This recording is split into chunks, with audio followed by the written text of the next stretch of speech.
So what is aphasia? Aphasia is an acquired language disorder caused by damage to specific areas of the brain that control language. So it affects normal conversation, speaking, understanding, reading, and even writing. And these are usually a result of head injury, stroke, brain tumor, or any infection that involves around the brain.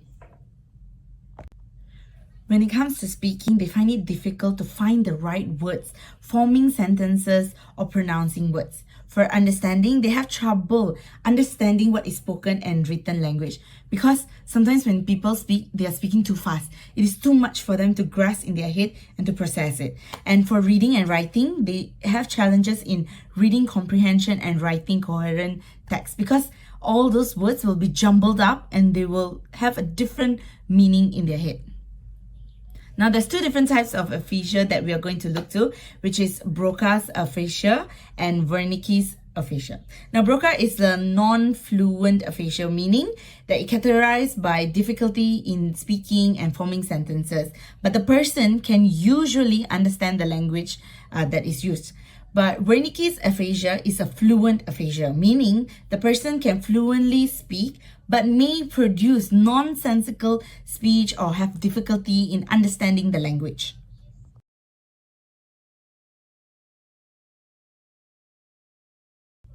So how do we communicate with people with aphasia? Now there's 8 steps to this, so come along with me. The first one is to take it slow. When conversing with them, speak slowly and encourage partners or people around you to do the same because they are processing those words that's been spoken in their head. Second thing is to watch for non-verbal cues. Pay attention to a person's facial expression. If they show they are confused, take a step back and rephrase what you have just said. The third one is to use multiple communication channels.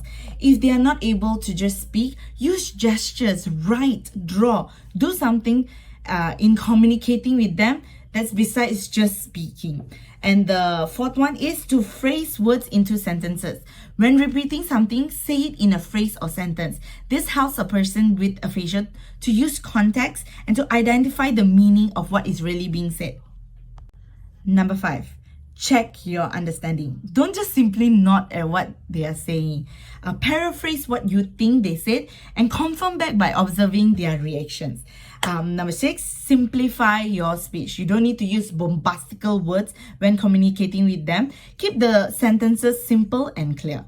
Don't speak loudly. Aphasia is not a hearing problem. So speaking loudly doesn't really help. Instead, focus on clarity and simplicity. And the last but not the least, respect and dignity. Treat the person with aphasia as you would treat somebody else. They have valuable information and life experiences worth engaging with. So why treat them differently? Next, I'll be going through on why aphasic language is not like child language. This is supported by the regression hypothesis, which consists of two elements. One, non-fluent aphasic speakers who can reliably manage a range of morphology and syntax, which they rely heavily on the verb and noun forms that are the most frequent and semantically clear. The second being that speakers with dysarthria, which is articulation problems, often have trouble with the same sounds that are hard for young children to pronounce, hence that aphasic language is not like child language. With these hypotheses in mind, why is aphasic language not like child language? This is because young children's brains take huge quantities of information, which then they connect between new images, sounds, and all sorts of other sensory information, plus memories of previous collections of similar sensory information. These connections enable them to extract patterns of events and to predict what's going to happen if they're in a similar situation at a later time. Whereas aphasia is a language disorder caused by damage to the brain's language processing areas. Aphasia is caused by neurological injury, which is injury to the brain, whereas child language develops naturally. Hence, aphasic language is not like child language. Classical aphasia types like Broca's aphasia and Wernicke's aphasia are helpful, but it do not cover all symptoms. Many people shows a mixed traits, making strict categories hard to apply. Instead, Clinicians are now encouraged to create individualized profiles that focus on specific issues like words, sentence construction, or phonological encoding. These approaches give a clearer and more personalized understanding of aphasia and also reflects the complexity of aphasic language production.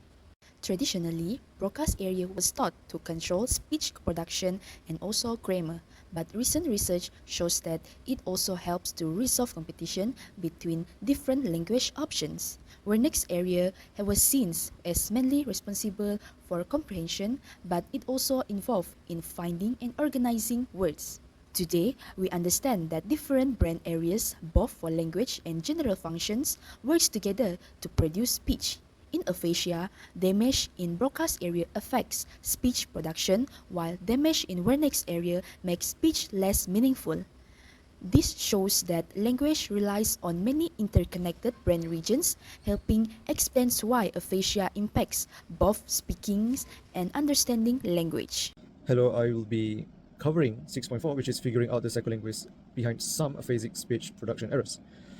So how do psycholinguists analyzing naming task errors? There are three main kind of sources of information on naming errors in aphasia. The first one is published collections of errors on clinical tests like the Boston naming test. The second one is case studies following individual people with aphasia who display extreme differences in naming abilities among categories. And the last one is results of experimental studies using naming tasks to identify differences in naming different categories of words. Next, I'll be covering word errors. People with aphasia searching for a word exhibit behavior similar to non-aphasic individuals who struggle to find the right word. They often produce semantically related words, words commonly associated with the target, phonologically related words, or even made-up words. Errors can arise from semantic and phonological associations. For example, when searching for trellis, a patient might say lettuce, likely due to activation of a semantically related word lattice. For instance, patient might say pencil for muzzle. Sometimes they create a new phrase like hanger around the clocker for pendulum. The context here is a pendulum is associated with clocks like a grandfather clocks because it swings back and forth to regulate time. The word hanger could have been chosen because of pendulum hangs from its pivot point and clocker just referring to clocks. So more severe cases of aphasia may result in errors that seem unrelated or distant from the target word. For example, ping pong for abacus, possibly linked by loose conceptual associations. Chapter 6.5 Psycholinguistics Considerations in Studying Aphasic Comprehension. In 6.5.0, in the subtopic 6.5.0, the challenges of studying comprehension in people with aphasia. Challenges in assessing comprehension. We will start with evaluating comprehension through conversation alone is difficult because people may guess meaning differently from the context rather than listening carefully. Severe production difficulties can mask true comprehension abilities. Specialized tests are needed to accurately assess comprehension, including the first one will be following instructions, the second one will be identifying objects based on descriptions, and pointing to matching pictures. There are different types of comprehension problems in aphasia, including understanding word meanings, understanding grammar and sentence structure, both word and grammatical comprehension, processing both semantic and syntactic aspects of language. The severity of comprehension problems can vary widely from nearly normal to severely impaired. An example of scenario from the textbook would be a doctor demonstrated a scenario where a patient was given commands like put on my glasses and struggled to follow directions involving possessive pronouns such as my and your. This highlighted issues with top-down processing and social inhibitions interfering with comprehension. This also highlights issues relating to difficulty retaining exact words in working memory, as well as activation interference between similar words like the pronouns my and your. There are some common fluent aphasia syndrome. First, we got anomic aphasia. The characteristic is good comprehensions good syntax in speech productions, difficulty in producing contains words such as nouns, verbs, and others. Severity can range from mild to severe, often persists as the only issue after recovery from other aphasia syndrome. The second common fluent aphasia syndrome is vertical aphasia. Characteristics is poor comprehensions, difficult producing meaningful content words. Several cases may involve producing non-single words or misusing real words within fluent syntax. Historically called sensory aphasia or receptive aphasia, thought these terms are avoided in Boston categorizations to highlight the importance of productions problem itself. There are three types of common non-fluent aphasia syndrome. The first one is grammatic aphasia or bronchus aphasia. Characteristic is effortful speech, often dysenteric, which means that patient difficult due to muscle control issues. The speaker frequently produce isolated words or short phrase omitting functions words. Generally good for words and simple sentence but struggle with complex syntax like passive voice. The second common non-fluent aphasia syndrome is mixed aphasia, which is another name will be called global aphasia. Characteristic is combines poor comprehensions of words and sentence with the production's difficulties characteristic of bronchus aphasia. The last type of common non-fluent aphasia syndrome is transcortical motor aphasia. Characteristic is good comprehension and repetition skills. Speech consists of well-formed phrase but is sparse as the client speaks minimally and with effort. So for 6.7, I'll cover about aphasia in native bilingual and second language speakers. So we already covered about what is aphasia, so now we're going to talk about why bilingual cases are unique. So bilingual individuals often have two or more languages stored in their brains, so in which they will interact differently after a brain injury. So language dominance, usage frequency, and also age of acquisition would play a role in recovery and also therapy. So typically all languages in their brains would be affected equally. So most bilingual individuals with aphasia, both or all their languages, show similar impairments because they share the same part of the brain. So the extent of impairment can depend on the brain areas affected by the injury. There would be a few exceptions though. For example, their first language would retain because it was learned early and deeply integrated into their brains. Maybe their most recent or frequently used language, they would retain due to the recent usage and also stronger neural connections. And lastly, their strongest language. This would be retained if it was dominant or well practiced before their injury. As for therapy, therapists would often prioritize the language that will improve the patient's ability to function in their environment and surroundings.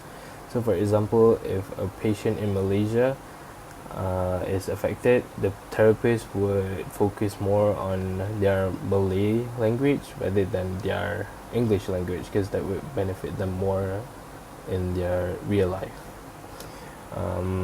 With these therapy though, there would come a bit of challenges. So for example, for minority languages, there would be a lot of limited resources.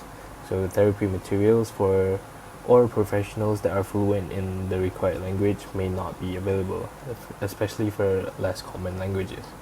So this would delay or complicate the treatment for bilingual aphasic patients. And second, the therapies would need to balance family dynamics and also practical use. So families may want to recover in the home language for emotional and cultural reasons, but the patient may need therapy in the dominant societal language for their daily communication. So the therapist would need to balance these priorities. Now, I'm going to present on the trying to predict communicative success, executive function, interaction, gesture, and also communication. As we all know, the primary goal of aphasia therapy is not to restore language, it is to restore communication between the patient and also other people. This is to avoid isolation from their family, friends, and the other people they need to interact with, like other caregivers, doctors, plumbers, postal workers, and census takers. And sometimes, if they can return to work, also employers, clients, and co workers. While yes, some aphasia patients may have a mild language and communication impairment, and they can absolutely get back to how they normally communicate again, but a huge portion of the patient cases have so much language impairment that getting all the way back to normal is not realistic. So, how do they overcome that? Most people with aphasia use this supplement to overcome the situation, like gesture, drawing, the amount of writing they can master, and also paying attention to both the quality of their speech and whether the people they are speaking to truly understand them or just nodding their heads to be supportive. So from the title, we see the word executive function. So what is executive function? Executive function or EF refers to a set of mental skills that help us plan, focus, remember instructions, and adapt to changing situations. So these skills are critical for communication because they allow people to organize their thoughts, adjust their speech, and respond effectively during conversation. For individuals with aphasia, EF is often affected, making communication more challenging. So, how does executive function impacts people with aphasia?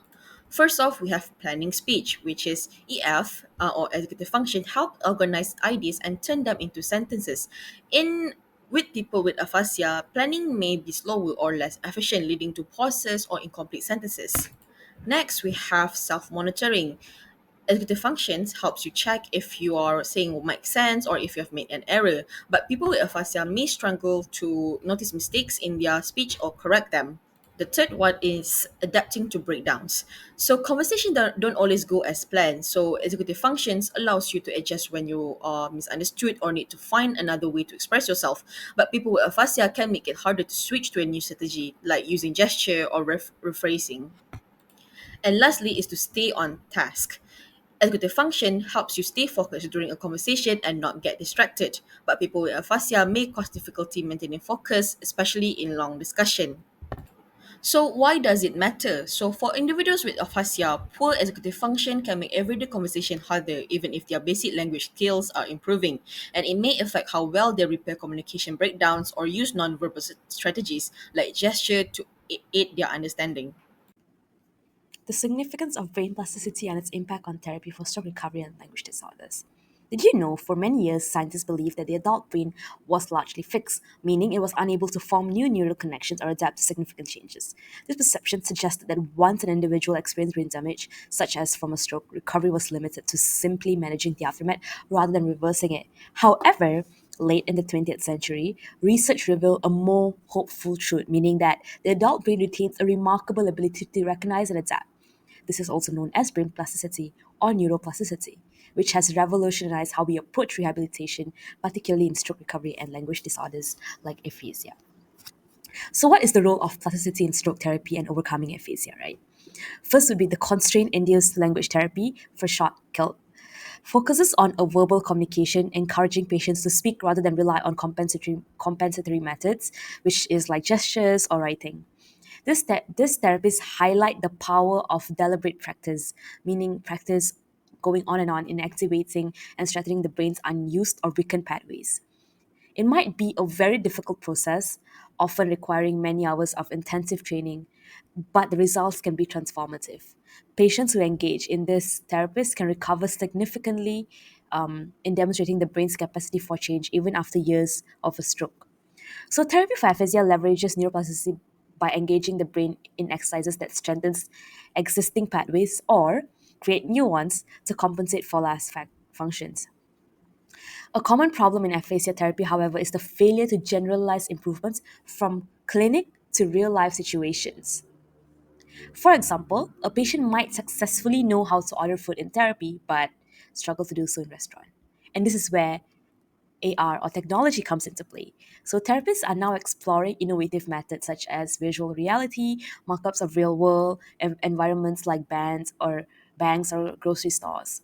So this allows patients to practice their language skills in realistic situations, ensuring that the progress translates into everyday life and not just during the therapy session.